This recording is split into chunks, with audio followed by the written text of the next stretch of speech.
terkungkung dengan ketakutan untuk menyampaikan pandangan mereka.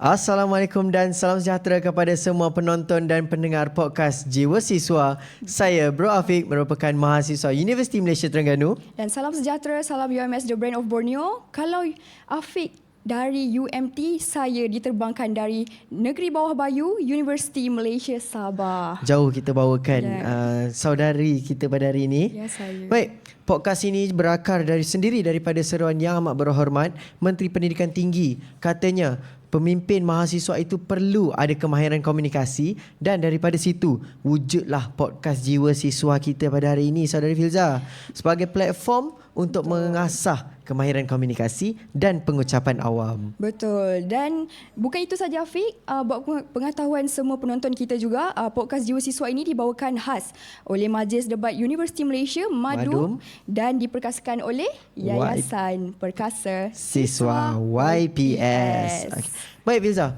kalau kita sebut pasal kewangan, biasanya mahasiswa ni ada dua perkara yang dia akan rasa berdebar. Wah, apa tu? Saudara Afiq. Bila mesej bank masuk.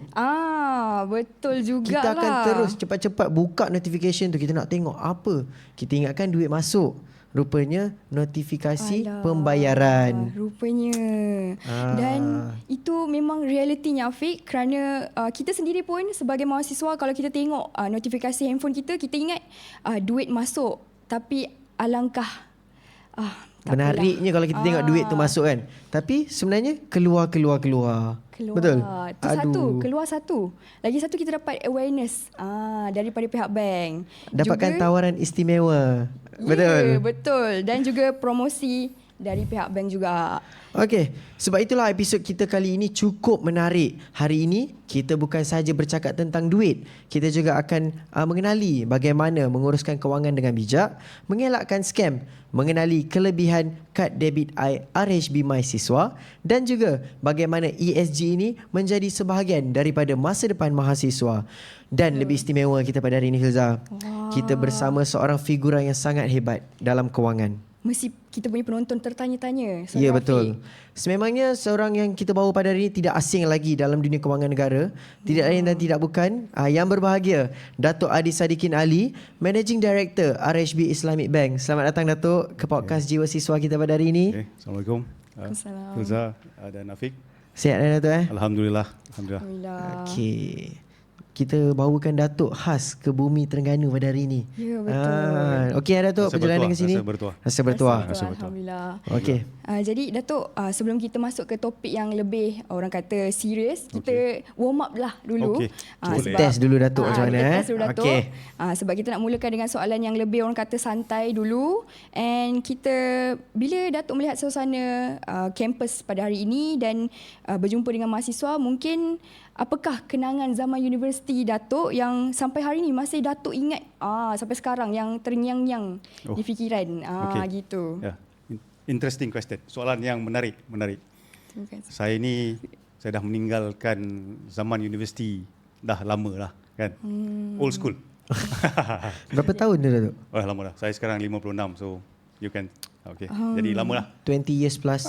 Lebih. Sebab saya dah industri pun dah bekerja dah 30 lebih tahun. Okay. Jadi kalau cakap pasal universiti, memang banyak perbezaannya. Yang paling ketara adalah cara kita dapatkan information.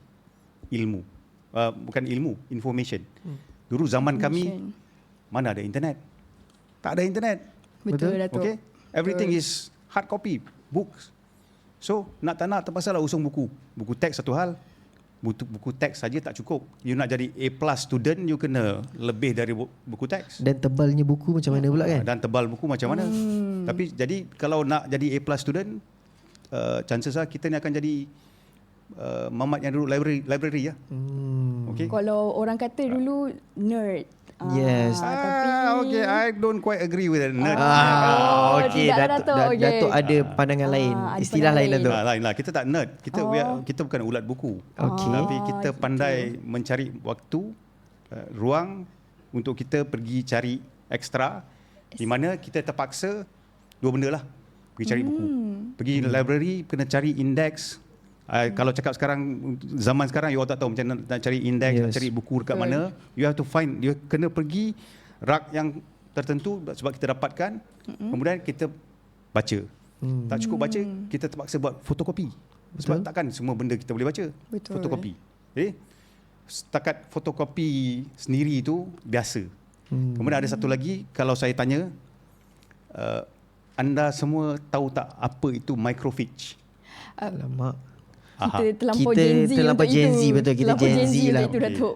Sebabnya dulu informasi ataupun buku-buku ataupun all the reports Okey. sama ada dia dijilidkan dalam buku atau dimasukkan dalam microfiche. Microfiche sebenarnya adalah filem.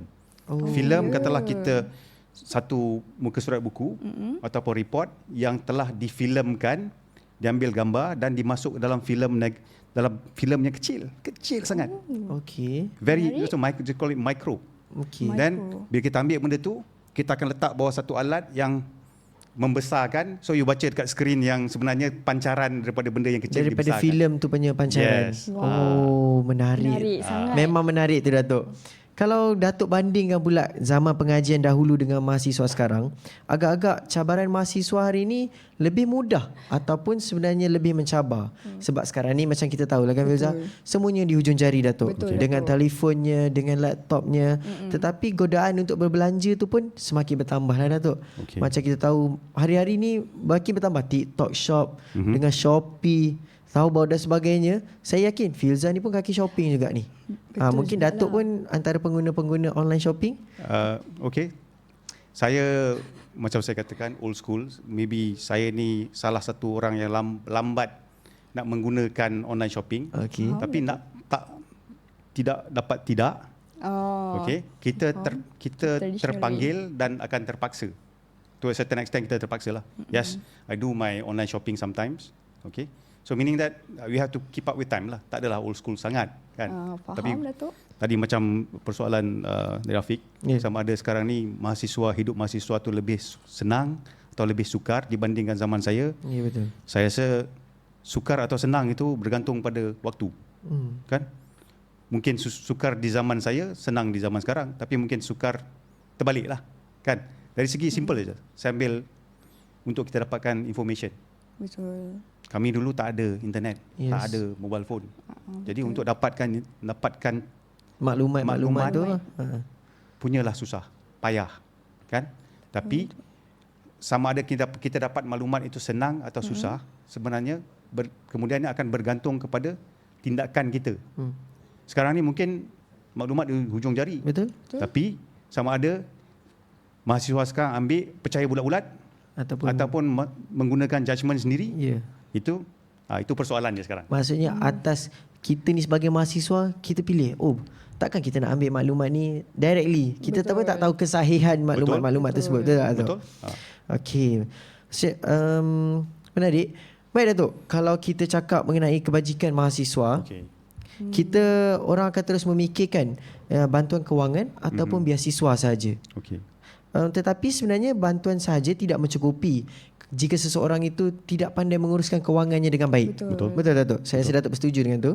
Pada pandangan Datuk sendiri, bagaimana RHB ini melihat literasi kewangan sebagai salah satu elemen penting dalam membentuk kesejahteraan mahasiswa? Okey. Kami dari segi perbankan sebenarnya salah satu tujuan ataupun KPI yang diberikan oleh Bank Negara adalah untuk capaian akses kepada kewangan. Okey. Akses kepada kewangan. Maksudnya dari segi kemajuan sepatutnya semua rakyat diberikan akses yang sama kepada kewangan. Okey. Maksudnya semua orang patut boleh buka akaun, patut ada akaun Sebab bila ada akaun, itulah boleh transaksi boleh berlaku dengan senang segala macam. Kalau ada perlu ada bantuan daripada mana pihak akan sampai Bantuan terus. boleh masuk kepada Terus. akaun tersebut. Tak lalu orang tengah. Sebab bila ada lalu orang tengah dia akan jadi macam-macam kan. Jadi dari segi target kita juga untuk meningkatkan capaian akses kewangan, salah satu segmen target perbankan adalah student. Okey. Lebih lagi siswa di universiti. Sebab siswa di universiti ini adalah dekat dengan alam pekerjaan. Kan? Jadi memang perlu kami dekatkan diri. Memang perlu kami berikan akses, tapi juga perlu diberikan bimbingan, kesedaran dan bimbingan. Betul. Sebab kami boleh saja bagi student buka akaun, tinggalkan tanpa sebarang bimbingan dan dorongan. Sebab akan jadi macam-macam. Lebih-lebih lagi di masa sekarang ni scam, yang macam-macam yang boleh jadi kan. Segala macamnya. Untuk pengetahuan, kalau kita berbicara pasal scam, ramai yang kena scam bukannya student saja. Betul. Orang-orang dewasa, orang-orang yang berpelajaran, termasuklah orang-orang yang profesional dan berpelajaran tinggi. So macam yang Datuk dah katakan tadi, kita di zaman dengan AI-nya, dengan maklumat di hujung jari, dan kebanyakan daripadanya ada yang mempercayai. Dan berkait juga dengan soalan saya yang selepas ini untuk Datuk. Sekarang ni macam Datuk dah katakan tadi, ada banyak kes scam. Jadi kita selalu dengar yang kebanyakan daripada kes scam tu golongan muda pun tergolong juga. Betul. Dan lebih-lebih lagi daripada kalangan mahasiswa yang mungkin diorang ingat benda tu betul, tapi diorang sendiri pun tak check kesahihannya. Tapi kadang-kadang ada juga yang diorang terkena ada yang jadi mangsa phishing, ada yang terperdaya dengan pelaburan palsu yang mungkin nak skim cepat kaya. Dan dalam masa yang sama diorang mungkin tak sedar yang diorang mempunyai akaun keldai atau mule account. Dan walaupun macam yang Saudara Afiq tahu ke yang sebenarnya kita nak apa orang kata kena terjerumus dengan scam ni hanya menggunakan satu klik sahaja. Betul. Orang kata dengan bila kita dapat notification, kita klik, tiba-tiba kita dapat notifikasi, duit kita keluar. Betul. Dan kebanyakannya kesnya seperti itulah. Dan jadi soalan saya yang seterusnya kepada Datuk, apakah usaha yang dilakukan oleh pihak RHB yang boleh membantu mahasiswa supaya lebih peka dan tidak mudah terjerumus dalam kita punya, ataupun tak terjerumus ataupun tidak menjadi mangsa penipuan scam ini? Saya yakin RHB banyak nasihat-nasihat kepada mahasiswa satu persoalan yang baik yang bukan sahaja jadi isu atau jadi satu tanda tanya kepada mahasiswa, tapi sebenarnya di setiap lapisan masyarakat isu scam, isu penipuan online memang sangat-sangat banyak. Betul. Jadi sebenarnya yang pertama saya boleh katakan mengikut kita punya statistik, memang scam berlaku. Scam boleh berlaku sebabnya ada dua yang sebab utama. Satu, kecanggihan teknologi. Meaning that pihak scammer mempunyai teknologi yang sangat canggih, yang tiap-tiap hari berubah. Betul. Dan boleh take over your account. Dia easily access to our account. But when you talk about easily access, dia tidak akan terpaksa melalui access your own accounts, which sebenarnya kalau dari segi bank, saya bagi sedikit penerangan. Silakan. Bila kita design security, sebenarnya if you are aware, it's all about your click. Bank cuma tahu it's your click coming from your phone, which is binded dengan your own ID. Faham? Faham. Jadi maksudnya sekarang this is where I'm menjurus towards. Saya rasa 99.9% scam berlaku dengan klik orang yang pemunya akaun. Ya, betul. Takkan jadi dengan sendirinya. Okey, takkan jadi dengan sendirinya. So, klik pemunya akaun itu terjadi bila mana scammer menggunakan emosi. Kebanyakannya emosi. Sebab tu yang kita tahu ada yang saya tahu, saya boleh katakan sedikit. Ada yang terkena di kalangan siswa, tiba-tiba tengok ada satu message mengatakan ini dari PTPTN apa semua, anda memenangi hadiah, Wang tunai. ganjaran sebagainya. Okey. So menunjukkan mereka mempermainkan emosi. Okey. Saya Dan- pernah dengar jugalah sebelum ni ada juga kes yang diorang kalau macam Datuk kata main dengan emosi. Kadang-kadang kalau kita tengok bukan golongan muda saja, Betul. bila kita tengok balik golongan berbagai lapisan Peringkat umur, yang kata Betul. betul. diorang bila nampak je mesej diorang mempunyai tunggakan. Tiba-tiba Yes. diorang mendapatkan insurans, apa Betul. kena bayar Perlindungan insurans dan sebagainya, tiba-tiba. mereka mudah terpengaruh. Dari polis, Ya. Dari polis. dari Betul. pihak LHDN. Tapi mungkin student tak adalah LHDN sebab kita dia tak bayar tax. Tak bayar tax. Belum lagi. ya. Belum lagi. Terlalu awal untuk itu. Okay, jadi Tapi akan ke arah itu. Okay. So saya boleh katakan sebab scam atau penyebab scam 99% adalah emosi pengguna sendiri. emosi pengguna sendiri. Yang tidak terkawal. Saya setujulah dengan apa yang Datuk cakap tu, macam tadi Datuk cakap PTPTN, yelah kita takut apa-apa jadi dengan diri kita dan sebagainya. Kita kena pun blacklist. klik, kita kena blacklist ke, kita pun klik link tu. Tiba-tiba sebenarnya itu adalah link scam. Jadi Datuk, orang kata selain menawarkan pelbagai produk kewangan, Okey. RHB Islamic juga dikenali dengan pelbagai inisiatif kemasyarakatan. Betul. Yang ni kita dah masuk elemen masyarakat pula. Masyarakatan. Okey, antaranya bantuan zakat, program kebajikan serta inisiatif wakaf konservasi penyu. Okey. Bagi saya cukup menarik lah kerana ia menggabungkan aspek kebajikan dan juga kelestarian alam sekitar. Betul. Jadi boleh tak Datuk kongsikan sikit dengan kami dan juga penonton-penonton yang ada Yang di sana. macam mana program-program seperti ini dirancang agar manfaatnya tu boleh dirasai oleh komuniti. Selain tu kita kata dapat memberi juga impak kepada mahasiswa dan golongan muda. Okey. Okey, kalau saya boleh jelaskan, sebenarnya titik tolak usaha-usaha ini adalah berpaksikan kepada konsep ESG ataupun dari segi perbankan Islamnya kita panggil VBI, value based intermediation. Perantaraan berasaskan nilai. Okey. Perantaraan berasaskan nilai itu sebenarnya konsep yang simple. Bank adalah perantara. Okey. Business bank adalah bisnes perantaraan. Kami adalah perantara antara orang yang ada duit, depositor, macam you all pun ada bank account, Okey, mahasiswa betul. account tu. Betul. Okay. So, jadi duit pendepositor Depositor. kami bagikan kepada peminjam. Orang yang datang nak meminjam tak kisahlah apa loan kereta ke loan rumah ke, pinjaman rumah ke, sebenarnya yang diberikan pinjaman itu bukan duit bank. Adalah duit depositor. Jadi bisnes kami adalah perantaraan. Okey, tapi dari segi kewangan Islam, kami sebagai pengantara dengan melakukan proses ataupun bisnes perantaraan ni harus berpaksikan kepada nilai. Nilai apa?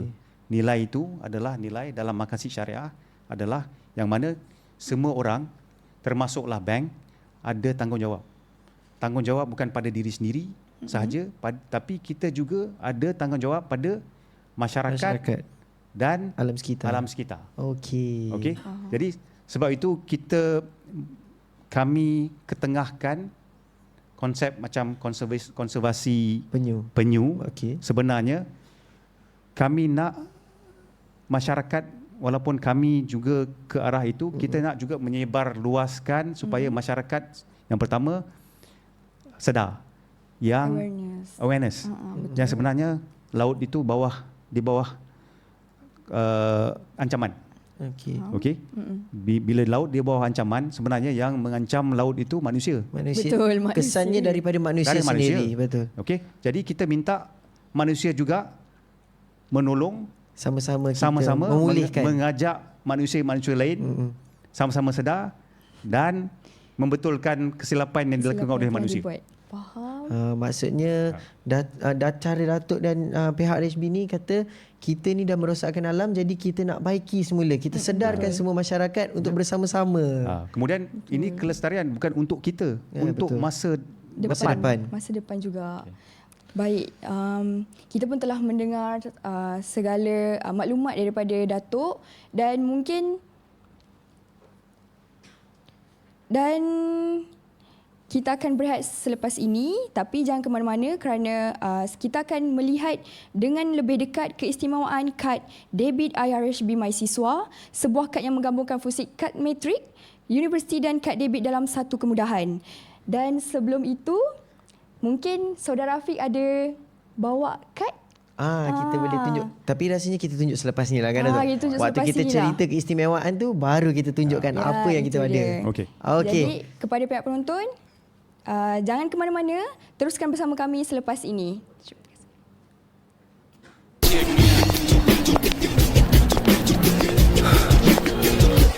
At the starting of the week, at Summit Talks, you'll hear them speak. It's only Monday.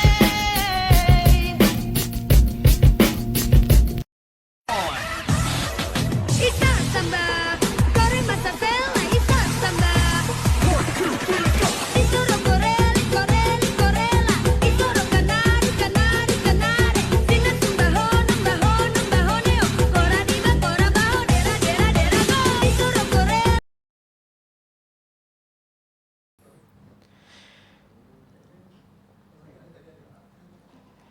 Terima kasih kerana masih setia bersama kami dalam podcast Jiwa Siswa. Kalau sebelum ni kita banyak bercakap mengenai literasi kewangan dan bagaimana mahasiswa itu bijak menguruskan kewangan. Sekarang kita beralih pula kepada satu inisiatif yang sangat dekat dengan kehidupan mahasiswa. Betul. Saya percaya ramai dalam kalangan pelajar universiti pada hari ini memang tidak boleh berpisah dengan kad matrik. Ke mana-mana kena bawa kad matrik. Nak masuk perpustakaan kena guna kad matrik. Nak hadir program kena scan kad matrik. Pendek kata, kalau tertinggal kad matrik ni rasa macam tertinggal dompet ataupun telefon lah. Okey. Kalau kita berada di alam universiti ni sendiri. Dan tambahan juga, kalau kadang-kadang kalau kita balik lewat malam, kita nak masuk ke pagar universiti pun memerlukan kad matrik juga. Kita kena tunjuk kad kita kan, Mirza, kan? Betul. Dan menariknya, bukan itu saja penggunaan kad matrik ini.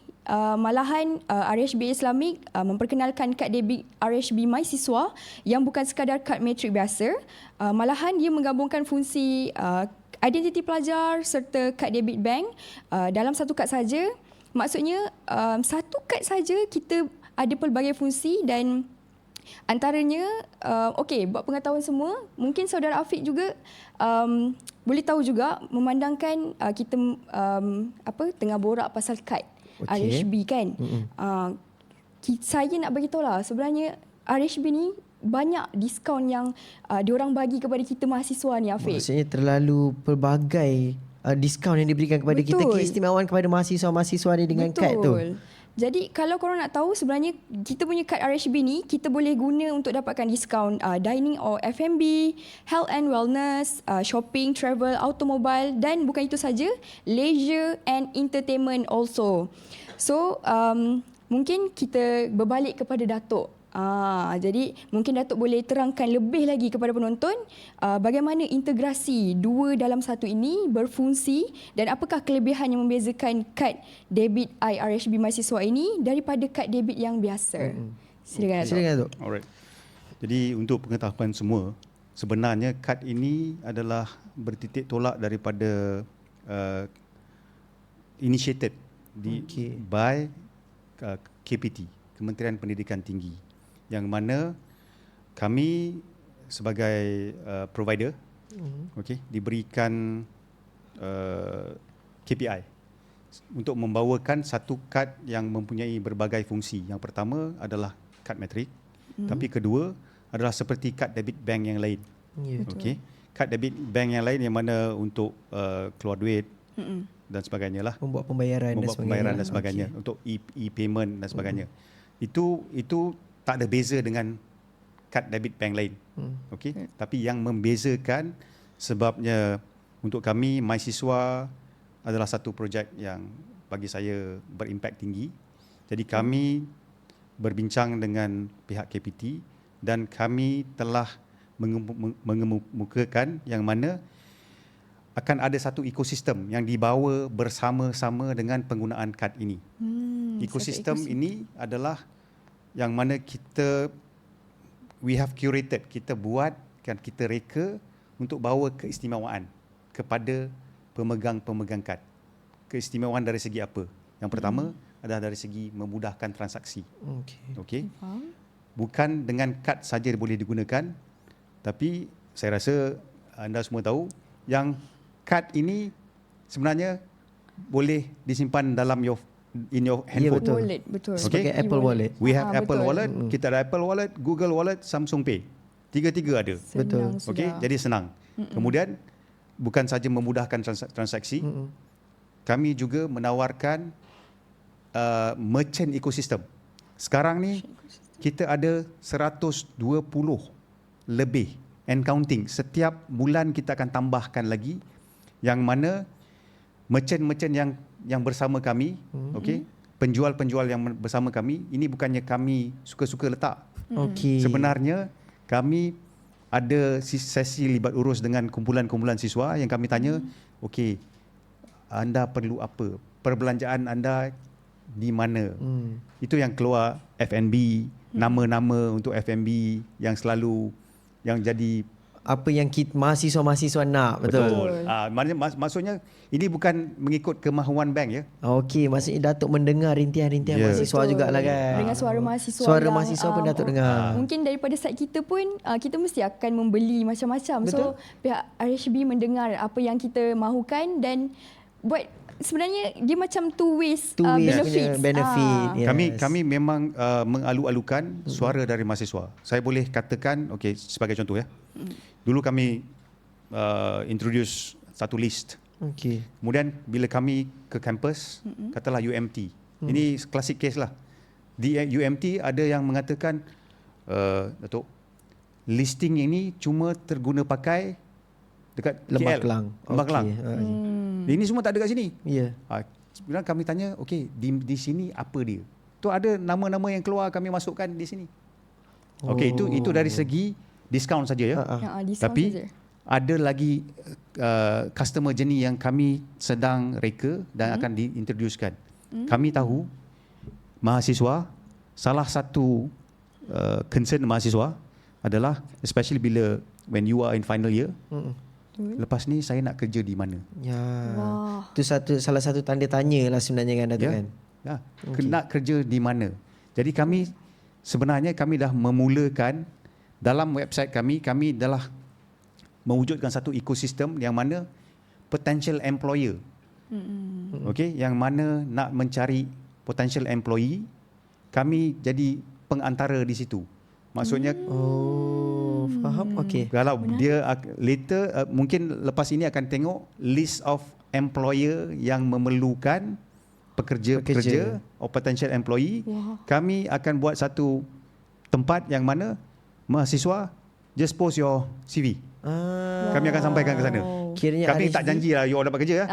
dia kira RHB akan jadi pengantaraan untuk Benar. kita dan juga tempat kerja Tempat yang kerja, mencari pekerja. potential employee. Potential. Tapi usaha masing-masing. Masih lagi usaha masing-masing.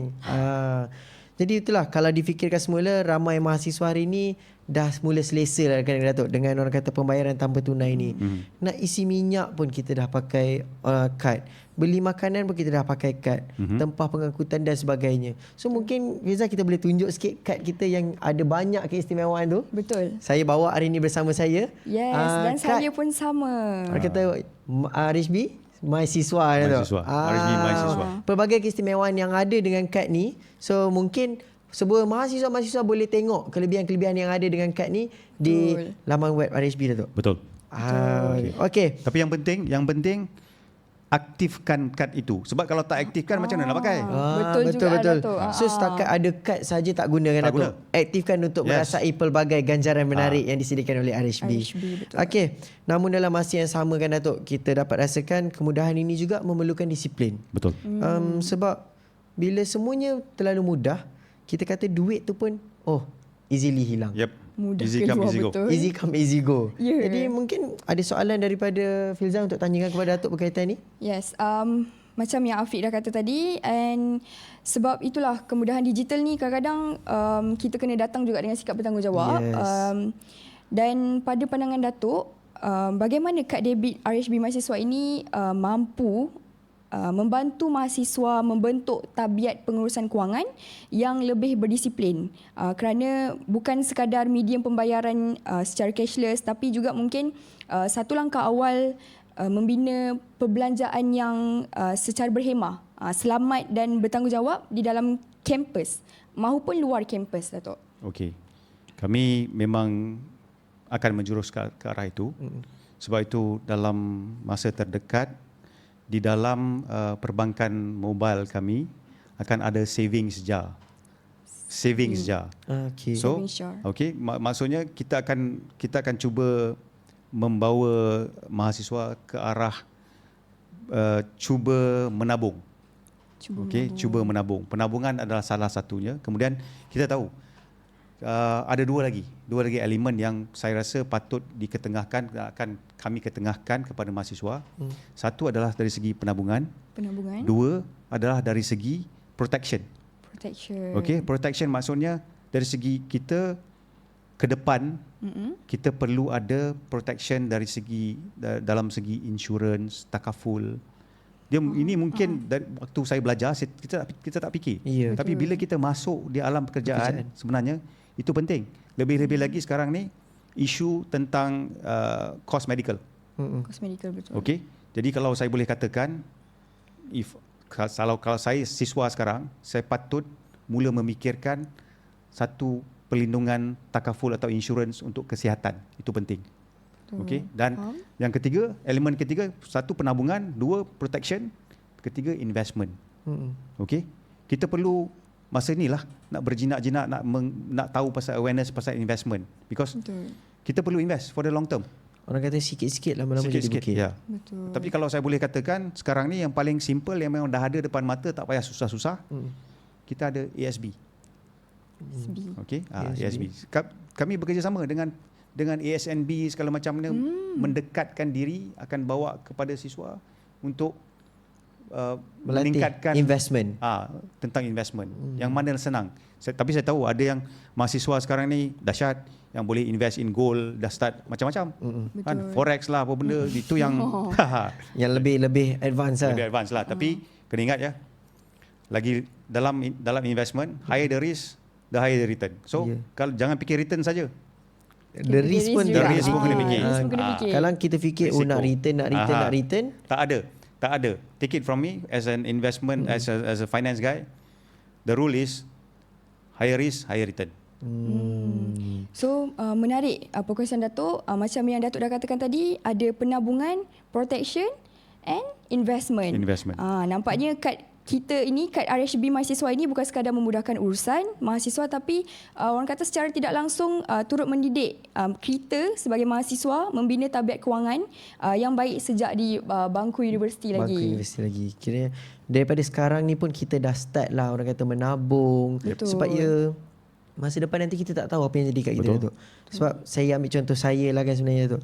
Saya baru je habis operation clavicle bone saya. Okay, so at that time saya fikir kalau saya tak ada insurans, how I going to proceed for my operation. So alhamdulillah saya ada insurans, and maybe after this kita pun RHB maybe akan ada plan-plan untuk plan insurans dan sebagainya kan. So kita tunggulah insya-Allah satu hari nanti ya, Datuk. Okay, apabila seseorang pelajar tu sendiri, Datuk, dia belajar menguruskan kewangan dengan baik, insya-Allah bila melangkah ke alam pekerjaan nanti, mereka akan jadi lebih bersedia dengan membuat keputusan yang lebih bijak lah kan. Betul. Kalau tadi kita bercakap tentang masa depan kewangan mahasiswa, selepas ini kita akan berbincang pula mengenai satu topik yang sangat mendapat perhatian di seluruh dunia. Bukan sahaja dalam sektor korporat, tapi ia juga menjadi agenda penting di Institut Pengajian Tinggi. Mungkin ada yang orang kata mungkin ada yang tak dapat ataupun mungkin kurang tahu. Jadi kita Kenapa tu? rupanya ESG bukan sekadar Sekarang kita nak cerita pasal ESG Ya. lah. Oh, jadi kita dah masuk tukar lah ESG. kan? Kita berubah topik pula Okey, Dato'. boleh. Okey, kita akan masuk ke ESG. Okay, jadi kalau untuk yang tidak tahu, ESG ni maksudnya environmental, Social and governance. Okey. Dan bukan sekadar menanam pokok ataupun mengurangkan penggunaan plastik semata-mata, tapi bagaimanakah sesebuah organisasi itu membuat keputusan yang memberi manfaat kepada manusia, alam sekitar dan juga masa depan yang secara menyeluruh. Okey, Datuk, kalau kita tengok RHB Islamik juga dilihat sangat aktif bekerjasama dengan IPT di seluruh Malaysia. Betul. Antaranya melalui penganjuran ESG Global Young Leader Summit bersama Universiti Malaysia Terengganu, serta pelbagai kolaborasi bersama universiti lain lah. Sebagai mahasiswa sendiri, kami melihat program-program yang seperti ini membuka ruang yang cukup besar kepada pelajar-pelajar untuk belajar terus dengan industri. Okey. Jadi boleh tak Datuk kongsikan sedikit bagaimana cara-cara ini dapat membantu melahirkan generasi pemimpin yang memahami kepentingan ESG pada satu hari nanti? Okey. Sekarang ni memang kalau kita baca, kita dengar semua orang bercerita pasal ESG. Kalau dari kesimpulannya dari bahasa Melayu ni sebenarnya kelestarian. Ya. Kelestarian alam, kelestarian bisnes, kelestarian kemanusiaan. Okey. Jadi bila kita bercakap tentang kelestarian. Okey. Sebenarnya ada impact pada individu sebenar. Jangan cerita pasal belum lagi cerita pasal organisasi. Ya. Okey, korporat. Tapi sebenarnya titik tolaknya pada diri sendiri. Tanya diri sendiri. Kita bukan kepada sekeliling kita. Ya. Kita pun akan mendapat impak daripada Tanya diri sendiri, what is ESG and apa itu ESG, apa kesannya pada saya sebenarnya. Itu titik tolak. Tapi sebenarnya kalau kita tengok ESG ni, manusia itu kita tak boleh hidup sendiri. Kita hidup di bermasyarakat. Betul? Isn't that social? Ya. Okay. Kita hidup di atas planet, bukankah itu environment? Ya, environmental. Okay. Ya. Dan G adalah tata cara, tata kelola, macam mana kita bawa diri, macam mana masyarakat bawa diri, macam mana company bawa diri, tata kelola. Okey. Jadi sebenarnya benda tu memang berkait rapat dengan individu pun. Betul. Bertitik tolak dari individu. Okey, dari individu kemudian saya bawa kepada korporat. Sekarang ni zaman berubah terlalu cepat. Sangat cepat. Datuk. Sangat cepat. Sangat cepat. Betul. Adanya AI, adanya geopolitics dan segala macamnya. Jadi industri itu berubah.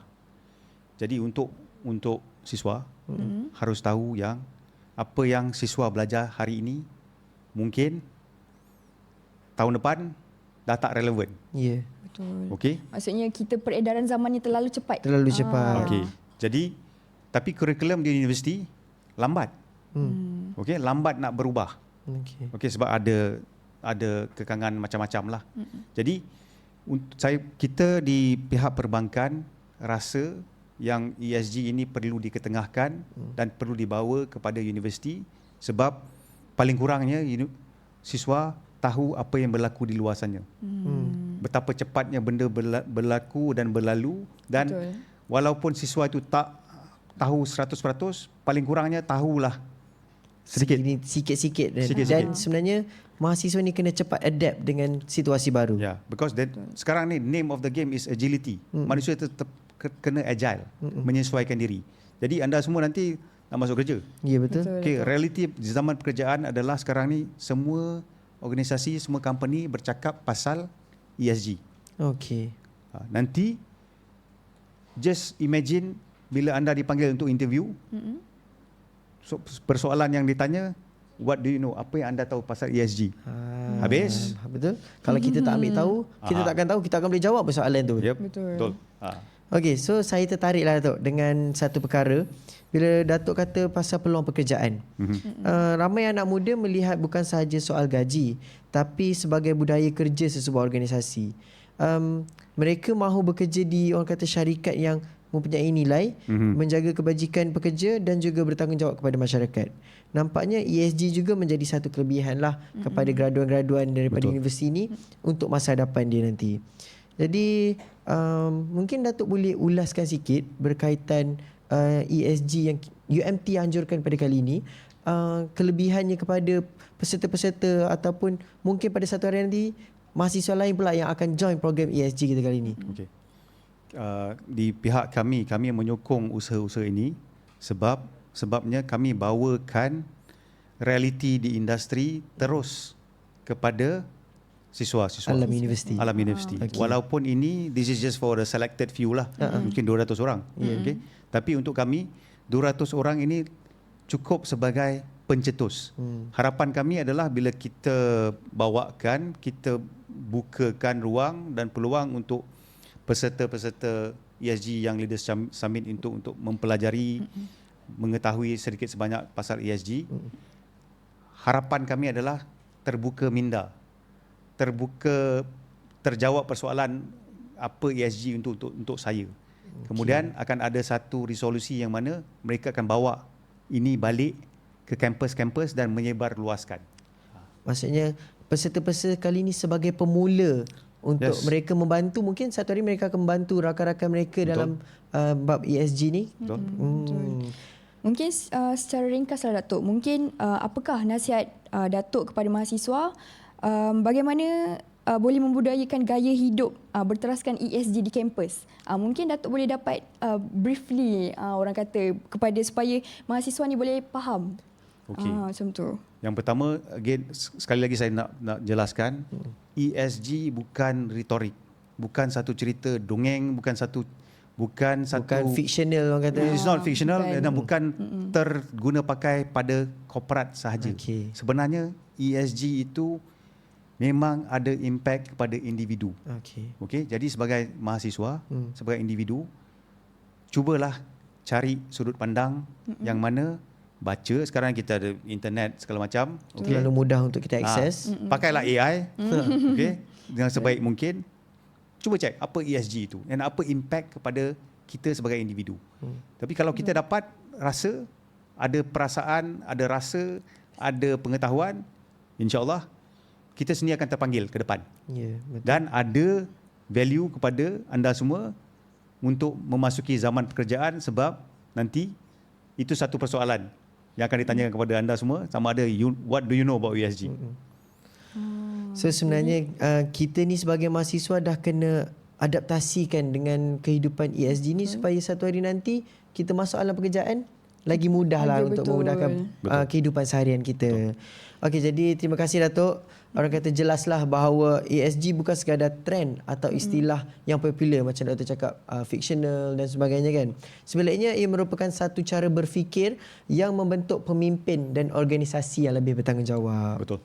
Dan alangkah sedihnya kita dah berada di penghujung episod podcast Jiwa Siswa pada kali ini. Orang kata masa mencemburui lah. Ya, masa mencemburui kita. Lain kali insya-Allah. Mungkin banyak kita banyak lagi nak bincang dengan Datuk, tapi mungkin episod-episod lain ke Datuk kan. Sekali lagi kita bawakan Datuk ke sini. Mungkin ke UMS pula. Mungkin boleh ke Universiti Malaysia Sabah, and mungkin ada kata-kata akhir lah orang kata Datuk. Mungkin ada nasihat pendek. Nasihat pendek Datuk kepada mahasiswa-mahasiswa berkaitan ESG ataupun sebagainya. Okey. Untuk saya, gunalah kemajuan teknologi yang ada untuk mencari ilmu yang betul. Tapi akhirnya judgement is di tangan anda. Nilai sama ada ilmu itu, informasi itu betul dan berguna, bukan untuk diri anda tapi untuk masyarakat dan juga untuk kelestarian alam juga. Baik, jadi itulah terima kasih yang tidak terhingga kami ucapkan kepada Yang Berbahagia Datuk Disikin Ali, Managing Director RHB Islamic Bank, atas kesudian meluangkan masa bersama-sama kami Podcast Jiwa Siswa, dan terima kasih kepada semua yang sudi mendengar episod khas Podcast Jiwa Siswa yang bertajuk Literasi Kewangan, Kad Mahasiswa dan Masa Depan ESG. Banyak nasihat-nasihat Datuk yang boleh kita ambil sebagai pedoman. Terima kasih Datuk sekali lagi. Sama-sama. Jadi buat semua jangan lupa like, share dan langgan di semua platform podcast dan share dengan kawan-kawan di kampus anda. Betul. Nantikan episod podcast Jiwa Siswa akan datang. Jiwa Siswa, Jiwa Merdeka. Terima kasih. Assalamualaikum.